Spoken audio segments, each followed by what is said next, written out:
Good evening. Welcome to Cut Deep Season 2, Episode 7. The concept of Cut Deep was developed with a focus on encouraging the wider public to think more in depth on issues that plague us, encouraging persons to have a voice and to use that voice to invoke change. Cut Deep is an interactive platform cutting through the noise and political rhetoric. It is raw, uncut, challenging you to think critically. What do the issues mean for us? What part do we play? It is a platform that will move the Virgin Islands toward unified, integrated success. I am Cindy Roseanne Jones, your host. I would like to acknowledge Blossoms Florists for continuing to keep my set beautiful with gorgeous floral bouquets. Blossoms Florist is located in the Cutlass Building on Waterfront Drive and is available for all your floral needs. They can be contacted on 284-494-3906 or follow them on Facebook at Blossoms Florist. My gorgeous hair and makeup, credit goes to the awesome McKelly's Beauty Salon just around the corner in the Hewlett Building.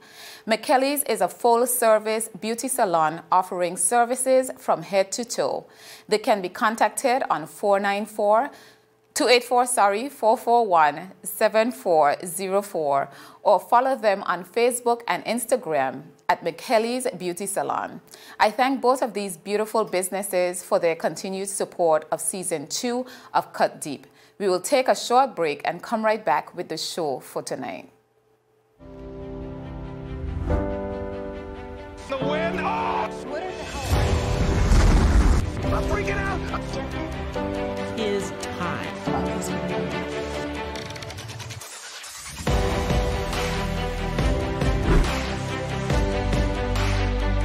284 Music. Coming to you live and direct from the beautiful British Virgin Islands. What's poppin', what's really good, what's happening, what's up? Davis has won it for the Lakers!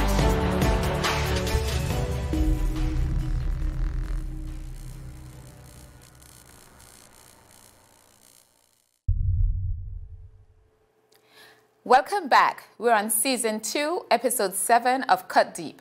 Our conversation for tonight is young people in business and politics. We have an exciting, dynamic guest in studio tonight, my friend Shea Alexander.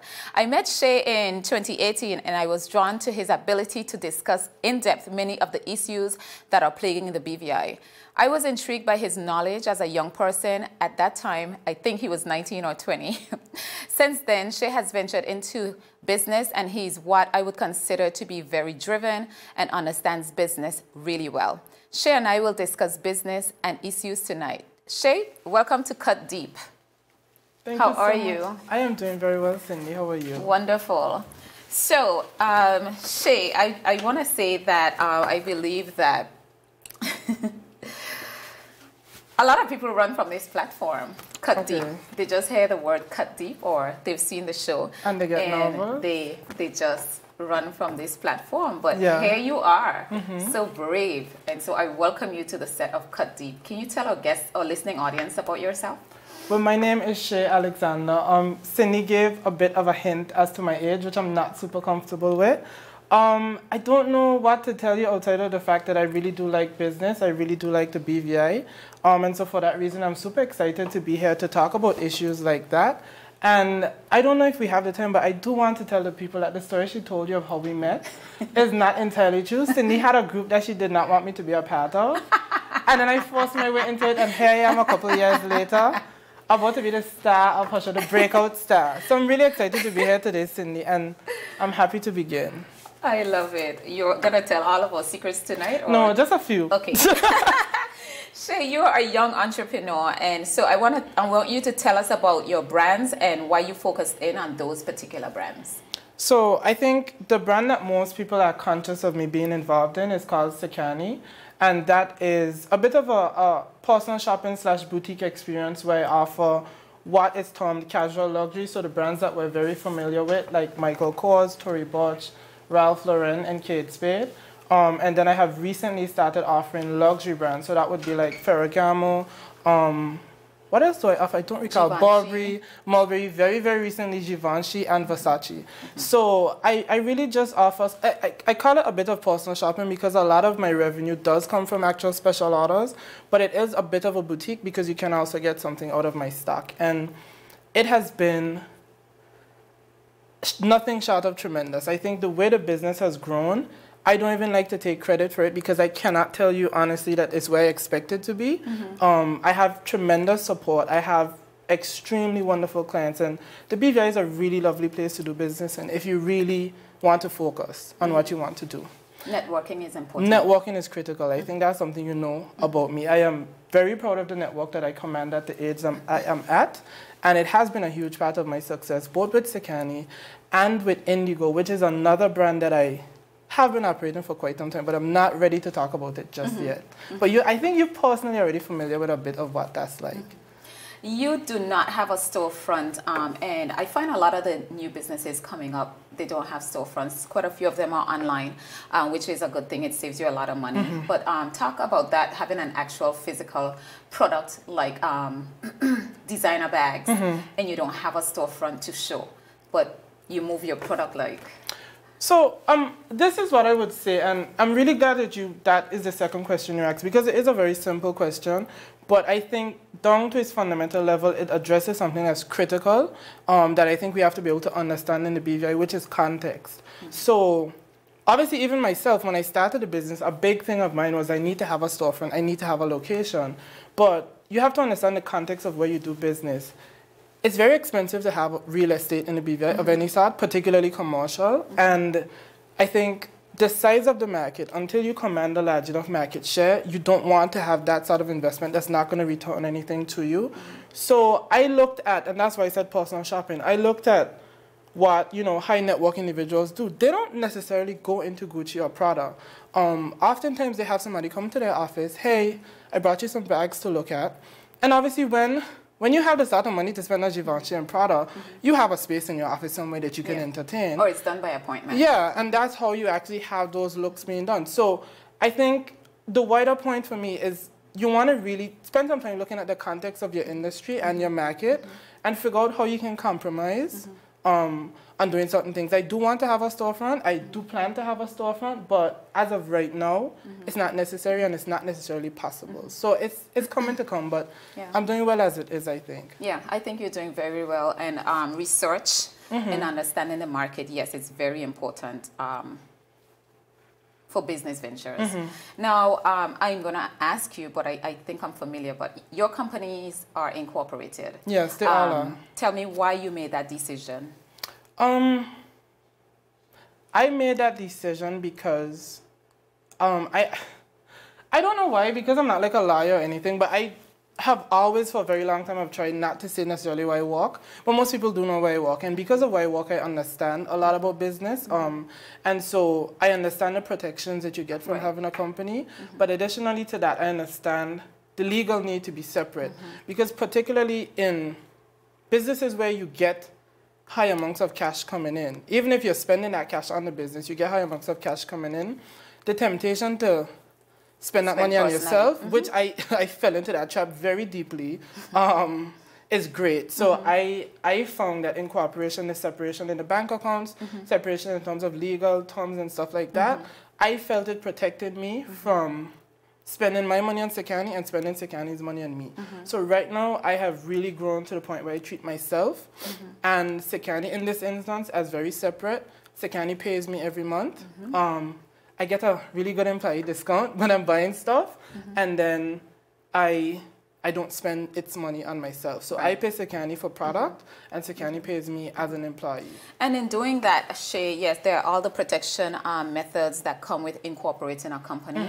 I incorporate my companies as well. I learned that a long time ago because I worked in the financial services industry for 10 years. I don't know if you learned something new about me. I told you that before. I did not know that. No, I did not know that. I did not know that. Yeah, so I'm familiar with that. So I do incorporate my companies as well. And it helps you to keep things separate truly, and it also provides you that protection for our young people and even our older heads who may not see the importance of incorporating a company. And it's important for brand identity as well. Precisely. I was going to add that But then also, I would say this too. A friend of mine always says, anything that you do it at an international level. Correct. And like I said, there is context to that. And I was going to touch on But that. one of the things is, because I did not incorporate neither Sekani nor Indigo or the last one that I did not do that. Well, the last one I did, I had to do it immediately because of the sort of business it is. But my first two, it was after a couple months, because I was not going to go and spend $950, which is the typical cost for incorporation, until it could afford it. But definitely is something you want to look into. We have obviously a huge financial service product, so if we're not making use of it, it doesn't really make sense. I am going to probably need to check into, I know that under the NDP government, some shifting had happened in terms of how you could incorporate, because before you could have actually gone into companies registry and do that yourself, right? But I think a company, a law firm or whatever, had to handle it. They made that stipulation in the law. I need to see and check to see if that was adjusted, because it could be costly for small businesses that want to. It is a cost, yes. It is a cost. Okay. How do you plan to expand Sekani? Am I saying that right? Sekani, yes. Well, I always say whenever people spend money with the brand, however they pronounce the name, that's up to them. Once the dollar sounds right when it goes in my account. But I say Sekani, that's the name I think my mom meant for me, and it is one of my personal names. So how do I plan to expand? I have something coming in January that I think is quite exciting for me. Very recently, and actually this is kind of the first time I'm going to officially say it, but I have now introduced Coach as a brand to the lines that I offer. And I will, once everything comes out correct, because you know COVID has really slowed shipping, I will actually now start having some men's products available. But I do plan to get into the St. Thomas market. I do at some point, like I mentioned, plan to have a storefront going. And I do plan to have a website that's going to be accessible across the Caribbean, because I'm starting to realize that the same need, the same desire, the same urgency for luxury that we have been experiencing here, that for me has been almost overwhelming. It's across the Caribbean. Caribbean people have money and they like really nice things. So They do. I plan to meet that need. Lovely. Sekani is a year old, right? Sekani is Almost. like a child that you adopted, there's no real records for. Because it's something that I've been doing on and off, in and out for quite some time. But officially it's about 2 years old. Okay. But I have started keeping records as of March 2020. So in my mind, March 2020 is when I really properly started. Yeah, and so I'm asking you that because I found that you've expanded on Sekani really early, because before you had casual luxury and now you're into the luxury market. Okay, great. What guidance would you offer entrepreneurs on a whole, but in particular young people? The guidance that I would offer to young people, I think chiefly, and this might sound a bit ridiculous, but the biggest thing for me that I really learned from the businesses that I've been doing, but it's something I learned quite early on in life, is you want to network. The BVI is a very small place. We are not as stratified by class as a lot of other places. So, which is really good. It's brilliant. I can't explain to our young people and even our other business people how important that is, that we're not a class society at the moment. Well, we have classist inclinations, and we've spoken about that. Yeah, we do have classist inclinations, but we're not there. We're too small for intermingle it. And it's fine. We're simply too small for it at the time when we're a developing country. So that sort of thing comes after a while, and hopefully we don't ever get there. But at the moment, the BVI is such a small community that networking is relatively easy. I had some personal advantages in terms of networking because of people who I would have already known or been related to. But any young person, I feel, that wants to conduct themselves in a certain way has the opportunity to network with the kinds of people that, one, can employ you, and two, can buy from you. So when I started Sekani, I think if you go to my page, you'll kind of realize, like maybe 85% of my clients are people who I know personally. So if I'm able to run a business just essentially off of my network, you know, imagine the advantages that can bring to you, and imagine if you're in a business that's not like mine where your product is quite expensive. If you could just sell to your network, you're already doing very well.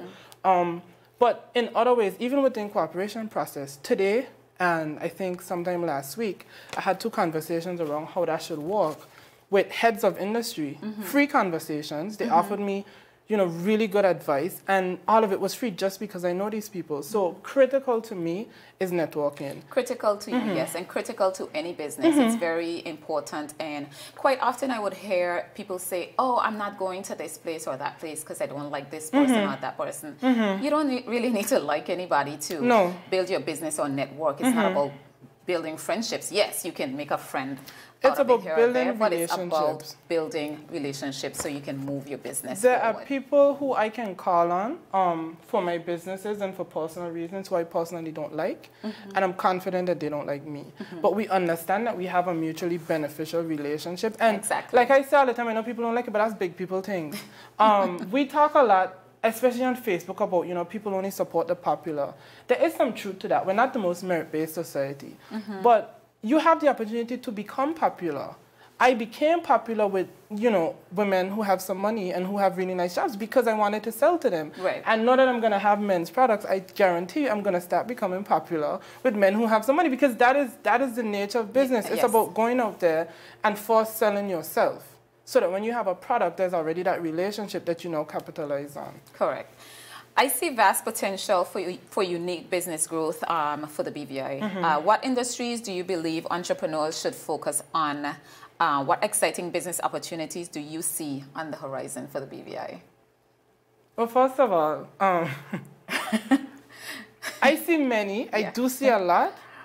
But as somebody who is really relentless, and I want to be a serial entrepreneur, I'm not going to say every single thing that I think. No, just like within industries, So generally, not what your I, ideas. generally what I would suggest to people is learn to take the risk and move away from easy to obtain, easy to sell products. And by that, I essentially mean less expensive. There is a need for that. There is a market for that, but people tend to have more money than you think. And one of the things that I find is interesting about money is people always sort of assume that people have money on the same scale as them. So I can't afford something, so nobody else can. Right. I can't afford a lot of the products Right. that I sell, but I recognize there was a market for it. So I would certainly encourage younger people especially get into the luxury markets, because I do think that for us to survive as a destination, we need to start looking more at high net worth individuals, and those are the types of people that want to have, an Hermes book, and those are the types of people that want to go into a restaurant and pay $1,500, but have a space as big as this studio. I think that's the sort of person you want to appeal to, and there's a space for that. It costs a bit more in terms of initial capital, but you make the money back. Absolutely, and I think the BVI will get there eventually. It's going to take, I guess, head of industries or to turn the market in that direction. I've lived in places where, the the wealthy, or even just below the absolute wealthy, they're not going to support a dinner, even if it's charity, if it's not about $1,000 a plate and up. And the market is there, and they want that. Yeah. It gives them this, So what are your views? We're going to get a little, fun now. Okay. What are your views on the BVI CCHA? Do you find them effective in representing the business community on a whole? So I have quite recently entered some of the business realms, and I have done so on a very small scale. So I have always sort of assumed that perhaps my unfamiliarity or lack of familiarity with some of these business groups and business representative entities is simply just because I'm not in the space. But I do feel that BVI CCHA, while I do respect the job that they do, I think that, and I've said this numerous times, so I don't mind saying it again, I feel like any group, any organization that is meant to represent ought to have a certain level of symmetrical conversation. Because I think that adds to your merit, and I think that adds to the substance of what you say. And I think it lends credibility when you then approach industry leaders, political leaders, because you now have at your back, petitions, have public opinion, have surveys, feedback, all of that sort of thing. So I would like to see a bit more of that. But I don't want to be a criticizer simply because I'm not super familiar. But I think that a lot of organizations in BVI could benefit from a lot more communication and a lot more open-endedness, because for some time, I think a lot of things here feel quite niche. and exclusive, when oftentimes I know that's not really the case, but that is the interpretation people have. And until you can shift your brand, you're going to have some issues with your operation. Okay. What do you believe the business community can do to extract more from government? Again, almost the same thing. I think organization matters. I think symmetrical communication with the public matters. I remember one of the things that really created a huge interest in me and buy-in with me was when, what's the group called? Well, I don't remember who exactly was putting it out, but during some of the more high-octane moments of like the lockdowns and so, I remember, I think it was the Marine Association or something of the sort. I know Andrew Ball was the person putting the numbers and the statistics out. When they started telling us quite how much was contributed by yachts and so forth to the BVI, all of a sudden I, Shea, who never really cared because I can't swim, I don't go out on yachts, I don't have any friends that own yachts, all of a sudden I was now petitioning those people that I spoke to in government. I was like, have you seen this? Are you paying attention to this? Do you realize this is a problem? Now, I might not be able to make change with them, but imagine if you had that same sort of reaction, but on a national level. So I think buy-in is important. I think, and the business community could have that same responsibility, gather, compile, push out data that can create buy-in with the public. When you say to people, if we are not able to open until 3, then XYZ is going to be the effect, or employees will have to be out on the road, you know, this and that will happen. I think that is when you start push getting through with buy-in. your plan. Yeah. Precisely. When you just come out and say, you know, my profits are going to be impacted, I don't care. But when you make me understand why your profits are critical to the running of my country, to my safety, to my profitability, that is when I start to be interested. And it might seem selfish, but it's just the truth. That is how people operate, especially in groups. Yeah. We're going to take a short break and we're going to come right back. Is business slow? Cash flow down? Hosting an upcoming event? We can help. Advertise with 284 Media and take your business or event to the next level by enhancing your present marketing and messaging strategies. Allow our team of experts to create a personalized ad that sets your business apart from all the rest. This could be your business or event. So, what are you waiting for? Contact our marketing team at 284media@cctbvi.com. Advertising with us works. Father Jesus, that line here long like church service. Alright, do enjoy the rest of the day. Next customer line, please. Wait, hold on a second. Yes, Sonny boy, come, yes, son. Good morning. Good morning, Sonny boy. Hold on there. You must have cut fun topic. It's okay, I'll take care of it. What? No man to take care of me. How may I assist you?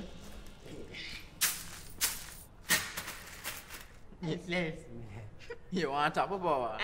You want top of power?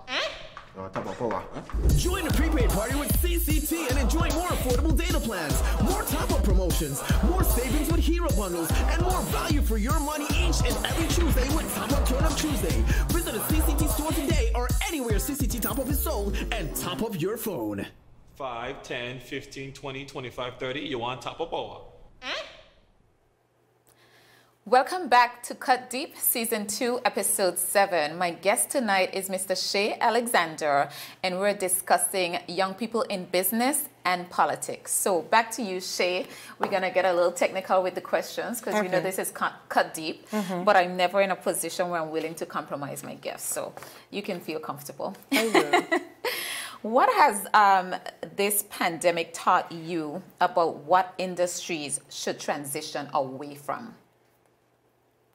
You know, being very honest, it hasn't taught me much because, like I think I said it earlier, I have for some time felt like the BVI needed to start moving into some more niche markets.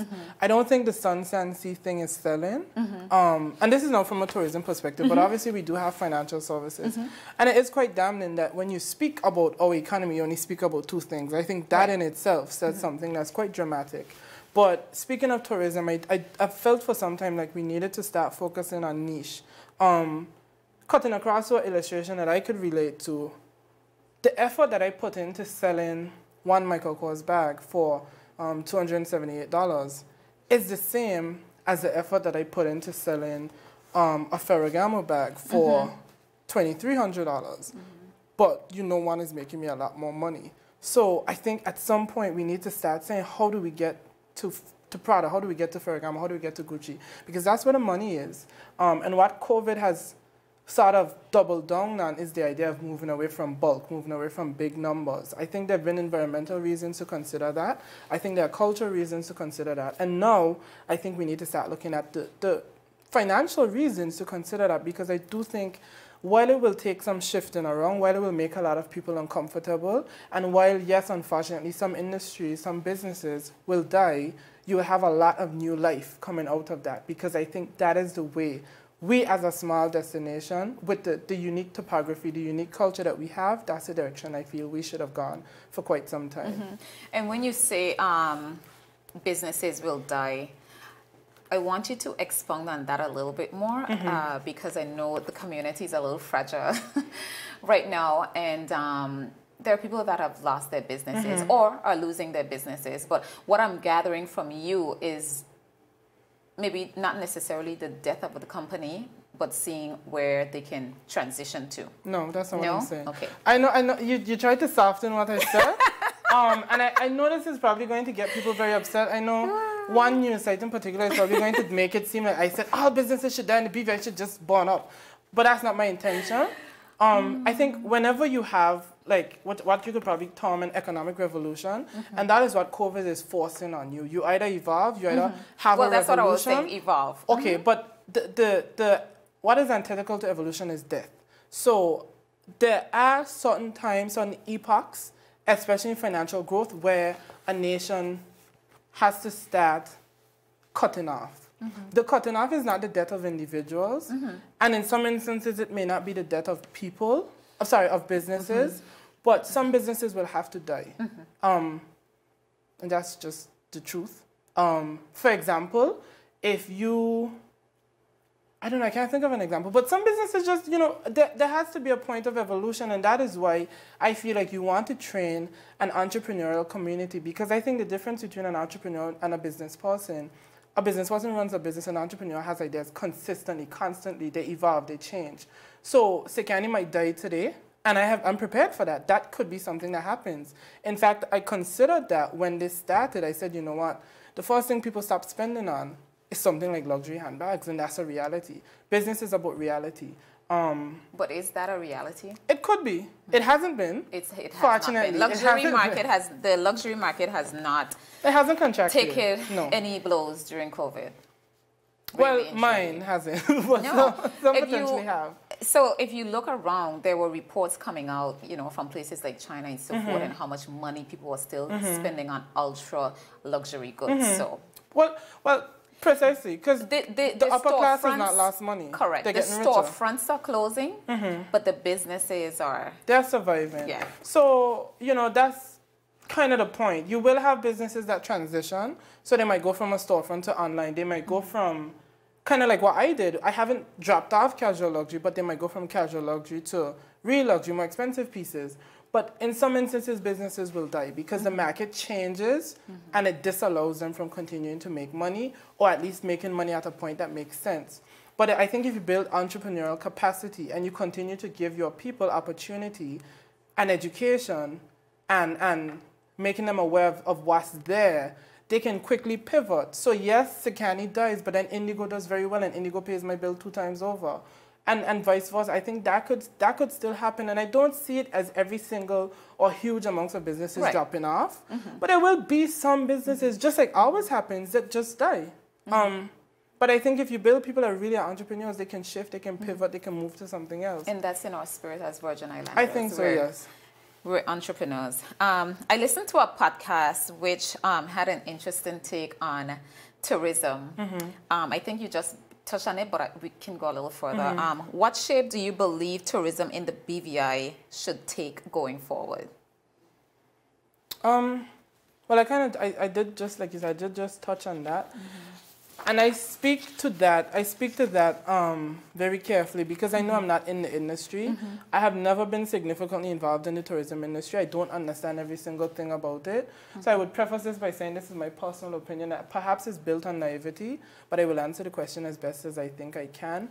I do think that, like I said, I think starting to pivot into a more luxury market, so visitors that have lots more money, millionaire people, billionaire people, people that come in on big yachts, people that will, rent out floors of hotels, people that have entourages, people that will go into stores, point out what they want and leave, and their staff comes in. I think trying to appeal a bit more to that sort of client and having them have more of an experience than just the private islands, so that the money that they spend moves into more than just Necker and Oil Nut Bay and that sort of property. And I think you can do that by offering them cultural experiences, because that sort of money does not want to necessarily just stay in a hotel room. Right. The wealthy are becoming kind of younger, a bit more adventurous. And obviously we know that we have a lot of competition in terms of just natural beauty. So you have to offer something else that's a bit more dynamic. That's where I feel like we can go. I see us establishing a lot of cottage industries around producing BVI branded, BVI produced, BVI themed, BVI based products. So like Alexandra Durant does an incredible job of that. Naturally based, locally based products that have hibiscus in them or charcoal in them, things that are related to us, because that is what I think new spenders want. They want more than just a product. They want an experience that has something to do with the destination. And they're willing to spend on it. Absolutely. So we're going to take a little neck dive. We're going to start going a little deep into some politics. I thought we were doing that already. What are your thoughts on the state of the BVI? I shouldn't say that's not a good thing. I think that the BVI, like the world, is in a state of crisis. I think that the BVI, like the world, is at a juncture. And I think that the paths that are before us are death or evolution. I think the gravity of this situation is quite severe. We are, in many ways, on the brink of industry collapse on two fronts, so tourism and financial services. But I think that that can be not just curtailed, but shifted into something that's really beautiful. I feel as though the opportunity that lies in front of us is to be very intuitive, is to really listen to the people in industry, because those are the people who every day can tell you where we need to go, what's happening, what are our competitors doing. Policymakers don't have access to that information, and they can't be expected to. What policymakers, what leaders, I think the culpability is on them to listen. That, I think, is what defines good leadership, and that, I think, especially in a time like this, is what defines the direction that you go into and making sure it's the right one. Because if you don't listen, you're not going to know which way to go, and you could fall off that precipice of death instead of, approaching the newness and the vibrancy of a really diversified, beautiful economy that has its basis in tourism, has its basis in financial services, and but has other industry precisely, that we can follow. But has auxiliary industries. I think that's the best step. Peripheral industries that come from that, and that comes from listening. So, to put it bluntly, to put it shortly, I think we will be in a crisis until we listen. And I think that's the long and short of it. I totally agree with you. What are some of the things? Have you read the Constitution? No, are you not familiar really. with I have the it printed up, but I've never read it in full. Okay. What are some of the things you believe should be added to the Constitution of the Virgin Islands? Or how do you think, well, you haven't read it, but... No. Looking in as a young person, seeing what's working, what's not working, maybe things that you've heard, how do you think we can improve our Constitution? Again, wanting to not answer in a silly way, but wanting to also answer in an honest way, I will tell you what I think based off of what I know. I think one of the things that I really would like to see, and I'm not sure how that would be constitutionally or organizationally implemented, but one of the things I really would like to see is a more practical distribution of portfolios, and I think that would have to do with the Constitution, because I think the ministries and the ministers, that's outlined in there. So we have, for example, junior ministers of tourism and trade. Those are not, there's nothing junior about those tasks, but that is what they've been, that's what they've been reduced to, and I think establishing not just there, but also within the other ministries, a structure that better reflects BVI civil society, BVI industry, I think that would be extremely helpful. I'm not sure what that would look like. So I'm speaking again in naivety, but I think that would be one of the ways that we could start building that culture of listening and that culture of dynamic, intuitive representation that would change the direction that we go in. So you think we need more ministers? Not necessarily, but I think the ministers need to be, the way that it's outlined needs to be a bit more sensible. There's some... Well, I think the Constitution calls for the 5 ministers. So we would need more ministers. But the portfolios are individually decided, right? That's decided by the administration because it was changed. Yeah, with the but last one. I think that, and I think you know this, I feel that the ministries are too big.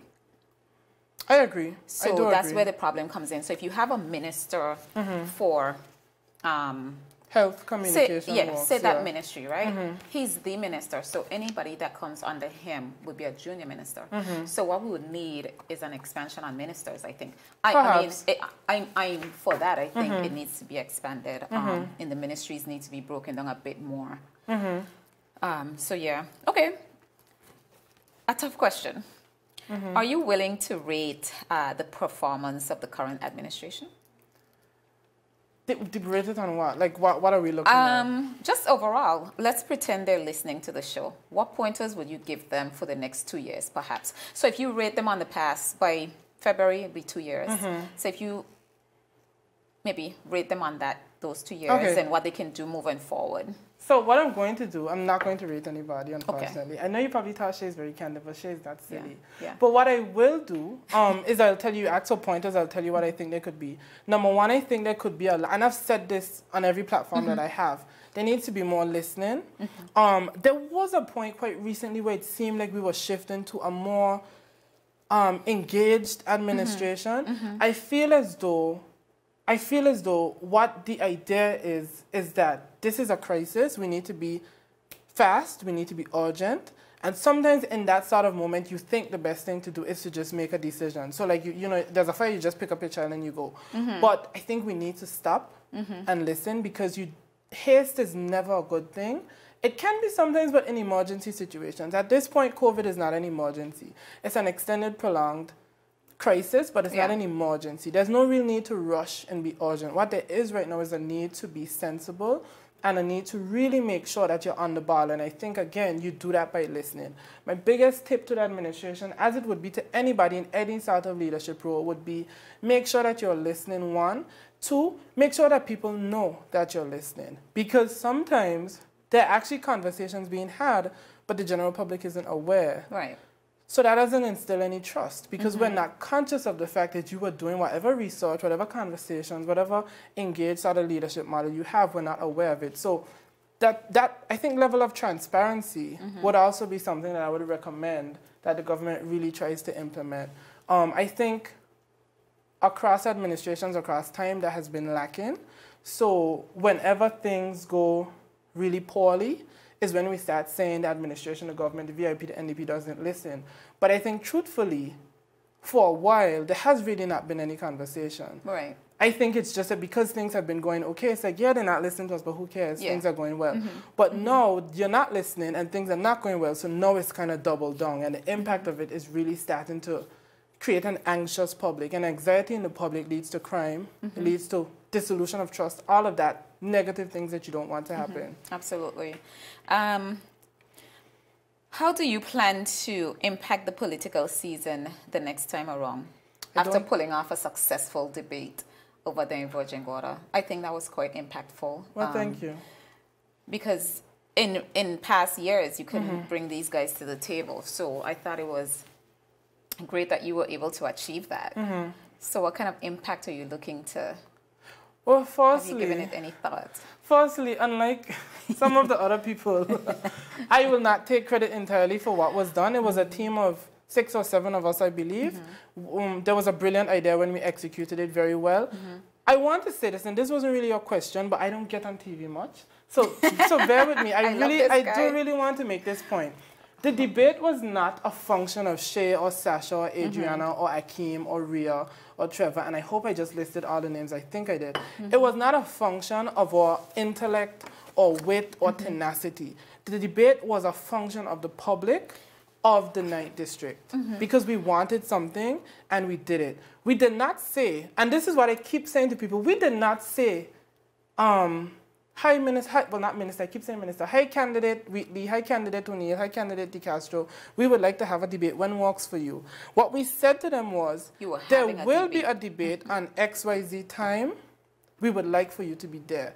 And I said to the team many times, if one person shows up, that's a statement in and of itself. 2 people, statement in and of itself. 3 people, brilliant, lovely, statement in and of itself. No people, statement. But it was important that the public made a demand, and we came out, we showed out, and it was an incredible event. So what I don't have any intention of guiding politics, because that was not what the debate was. The debate really was the people of the Virgin Islands guiding politics. Because we brought you here, we asked you our questions, we gave you our format, and you were beholden to us. And if we start demanding that constantly, you will see the BVI change the way we want it to. So that's why when you ask me to do something like rate the administration, I don't care to do that. Because a government is always a reflection of its people, unless they have guns and they can force you to do what they want. And this government can't force us to do anything. So if we want them to act a certain way, demand it. And until we're ready to do that, I don't want to hear the complaints. Do you see why we're friends, as young as he is? Oh, my goodness. Okay, we're going to take a short break because I have a couple heavy questions for Shea. So we're going to take a short break and come right back.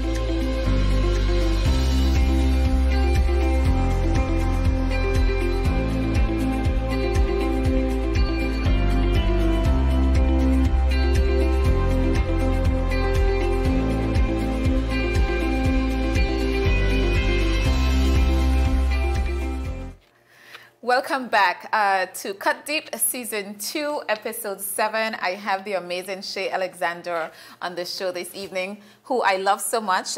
He was supposed to be on this show even before I started Cut Deep. He was supposed to be one of my first guests, but so many things happened, but I'm happy that he's here tonight and we can crunch down on some of the topics and issues from a young person's perspective. And I hope that our young people are listening in, because I think he has given some really good advice on business as a young person at his age, what works, what doesn't work, you know, and so forth. So from here on out, I'm going to be questioning him on, you know, issues in the BVI, politics. This is Cut Deep, and he's going to be fine. We throw along all the time, but we're going to take it home from here. So there's a heavy topic that continues to, you know, play itself around. It comes up. All sorts of conversation. If it's about a teacup, it comes out. What is your position, or what is your take on race relations in the BVI?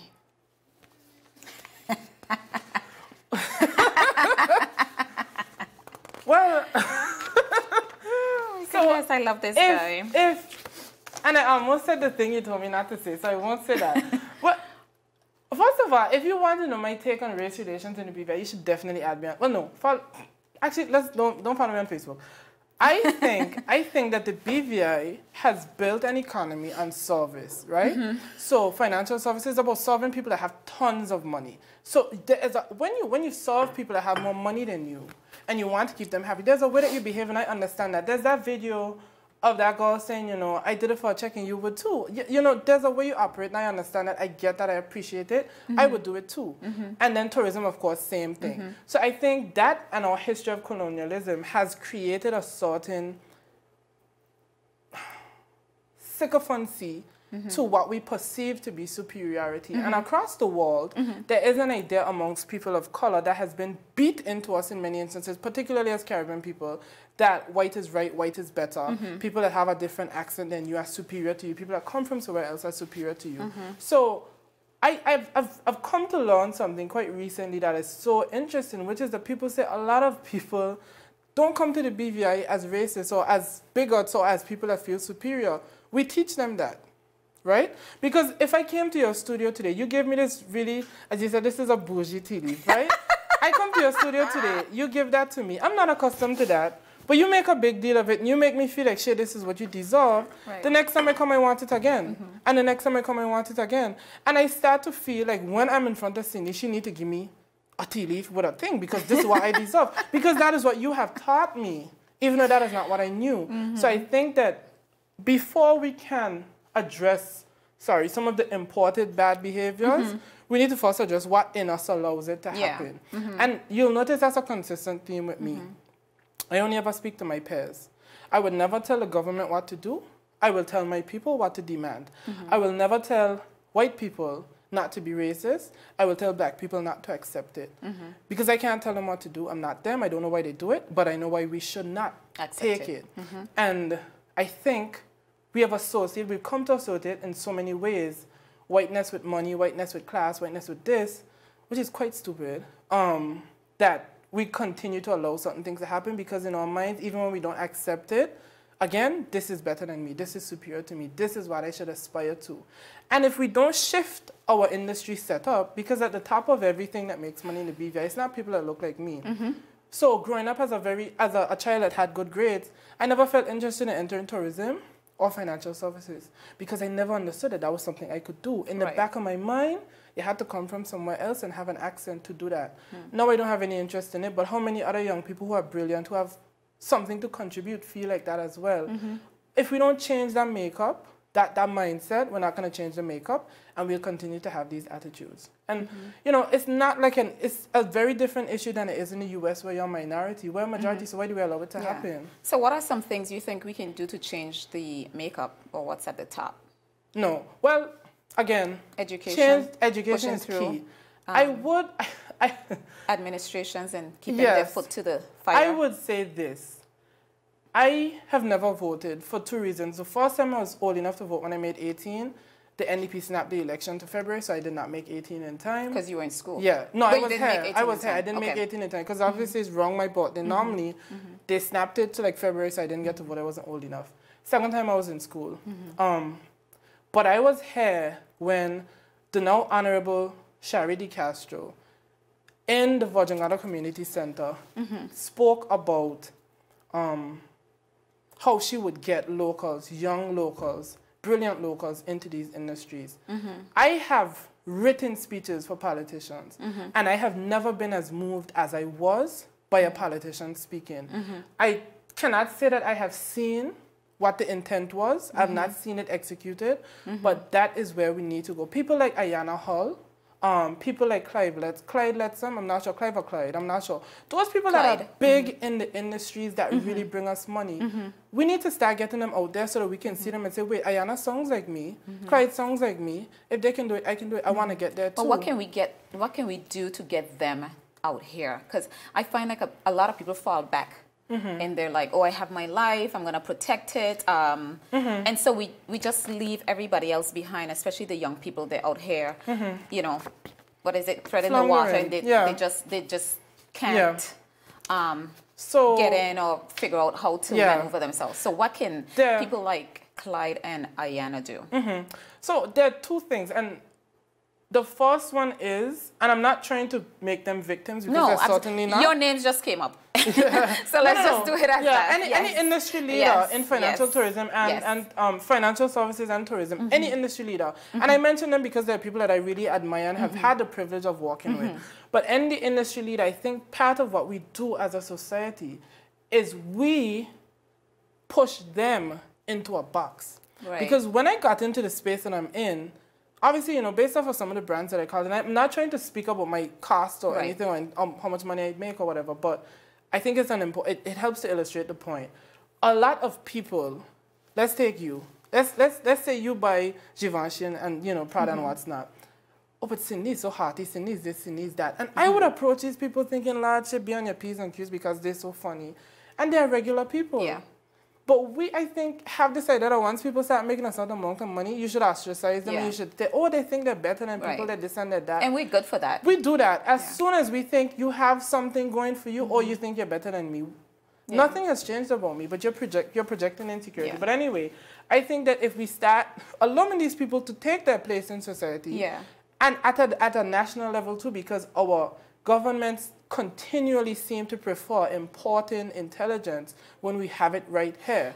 Absolutely. So giving these people an opportunity to speak, to be a part of what goes on, and then making them feel as part of society because they are, and they're critical parts of society, I think that would actually allow young people to see these are the people who really run the BVI, these are the people who are important, and they look, act like me.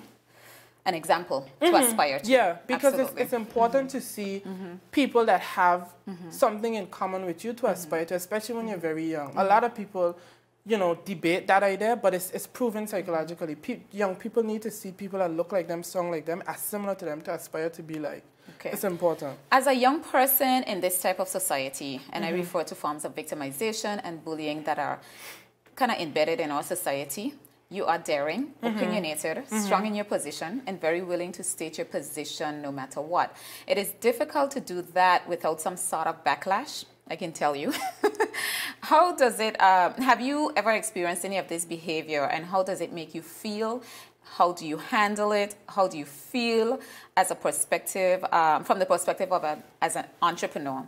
And what is your position on this behavior and any potential effects on business, your business or any business? Yeah. Well, you know, I have been fortunate, I suppose, because I'm conscious of the fact that victimization exists in the BVI. I cannot say that I have ever had to experience it in any real tangible way. You know, there have been times I've been made to feel bad. There have been times I've not felt the best. But I can't say I've ever had opportunities taken from me or had pressure mounted on me. But perhaps I will when I get a bit bigger. But for now, I can't say I've experienced that. But I would say to people that, you know, what is your focus? Because, you know, I've said to you, I love Sekani. I love the money that I can make from it. I love the money that I will be able to make from it. But I love the BVI first. So there are certain things, there are certain markets, for example, I could probably appeal to if I toned it down on Facebook, if I was less honest, less candid, if I spoke less about certain events and circumstances and behaviors, but I'm not prepared to do that. And I think the mentality of victimization comes from fear. Nobody can make a victim of me. You can do things to me, but I will not be a victim to you. I'll be somebody who you're fighting with. That's what people will say about me. They'll never say, I can make up a party. They will never say the HDP victimized today. Shea and them fighting. Because that's where I'm prepared to go. I'm not ever going to be somebody's victim. Absolutely. But I think, you know, once we have certain things in place to protect ourselves, you just do what you have to do and say what you need to say. If it's the right thing, I think you'll ultimately find some goal at the end of it. Absolutely. Again, why we're friends. Share your thoughts on the relationship between our government and the governor. We understand he's fully within his rights under the Constitution to make certain decisions as it relates to national security, etc. But what approach would you encourage? So it's kind of a two-part. With the governor? Yeah, the relationship between the government and the governor. I mean, we're seeing things playing out in the media all the time. So I remember not too long ago, I think with the last administration, we had a similar sort of fallout that became quite tangible for the public. You could feel it, you heard about it. Personally, I think it doesn't speak well of a country when your leaders at the most senior level cannot get along. Save that sort of terminology for children. Yeah. You know, just like I said, there are people who I personally don't like. I don't think they like me. But we just need to get the job done. But we have relationships to get the job done. I think the same thing should be said of a governor and of a premier. If they don't like each other, I don't mind hearing that. But I should never know that they're fighting. I should never know that they're squabbling. And I do think that the public needs to be better aware of what the nature of their relationship is. Who has control over this? Who has control over that? Absolutely. Because it does sometimes seem as though you hear about what might be called an overstep, but then when you really research it, it's not an overstep. Right. It's within somebody's right and responsibility. So I think that information would help us to then make decisions about who might be overstepping, who might be over talking who might be getting out of place. You're never really sure. I'm going to tell you right now, Shea, that I totally agree with you, and that is understanding how government works. And the people really desperately need to understand that. And I can tell you, sitting here right now, I'll say it right here on this show that I have a series on that I would like to do, but I don't want to invite just anybody. So I've invited the people at the top of these industry, at the top of government, the governor, the premier. I've invited a very high-profile lawyer that has run for politics and has sat in politics to discuss the judiciary, because there are 3 arms of government. And also I've invited the deputy governor. I am going to wait to see who will say, yes, I will come and talk to the people so that they can understand how government functions. It's not a show to, jump down anybody's neck or catch them sideways, but just so the people can understand how the government works from the people at the top of government. So anyway, one last question. I'm going to ask my 284 family to just give me a few minutes. I might go over a little bit. There has been a lot of commentary in regards to our relationship with the United Kingdom. Is an independent BVI a good idea? Do you believe we have the systems in place to support independence? Are we politically mature enough from your perspective? Firstly, again, I am not in any way qualified to answer that question. From your perspective. But I was going to say, but as somebody who is allowed legally to vote in the BVI, I believe I have a right and a responsibility to wish to answer the question. So what I would say is that I am not confident that it is something that we're prepared for at the moment. And I'm not confident that it is something that we need. I think, again, what we need is to have that sort of conversation so we understand the nature of a relationship. And beyond that, I think that perhaps it is something that should be tabled. I think it's something, if we had one, that could have been a real critical part of our national plan, our national strategy, as a country. But it's not something that I really look forward to, anticipate, or think needs to happen in the moment. But it is something I think that any country or any territory that is dependent should be considering. Because I would say that I cannot say I have seen, outside of some internal issues, I cannot say that I've seen external assistance or aid or support that warrants this sort of relationship continuing perpetually. Yeah. Okay, Shea, to whom much is given, much is required. I'm going to give you 30 seconds to tell me about Purple Orchid, the Purple Orchid Foundation, and then we're going to just wrap up for this week. Okay, so the Purple Orchid Foundation is something that is aptly named in honor of my mom and the things that she loves and likes.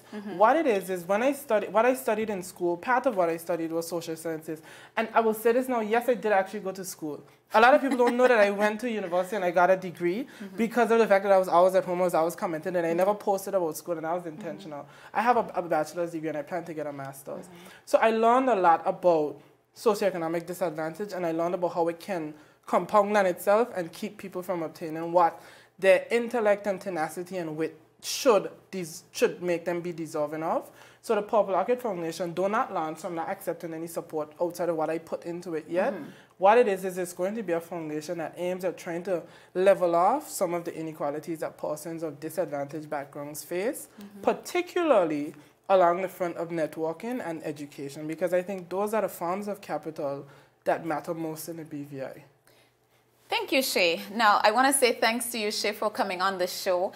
I want to make a presentation to you right here on my show because I want everybody to see that I did indeed give you a Cut Deep mug. He's been going at me about this for months. So I want to show. Shea is one of my friends that I have to be on my P's and Q's. So the tea, the cups, everything had to be right for him. And I want to make sure that he gets this cup right here so the entire BVI or all of yours can see. And I actually have a gift bag with other Cut Deep goodies in here that I would love for you to take away and not scandalize my name after this show. Thank you to my sponsors. I have not officially received it. I have it. I can never speak about it again. Thank you, Cindy. Thank you, Shea, for coming on. I thought this was great. Tune in next week for a new show, a lively guest. It's not going to be me again, unfortunately. Thank you so much for having me. Yes, so we'll be back next week. New show, new guests. Thank you guys for watching every week and for being a part of this platform, sharing this platform with me every week. I really appreciate you guys. Have a beautiful night and rest of the week.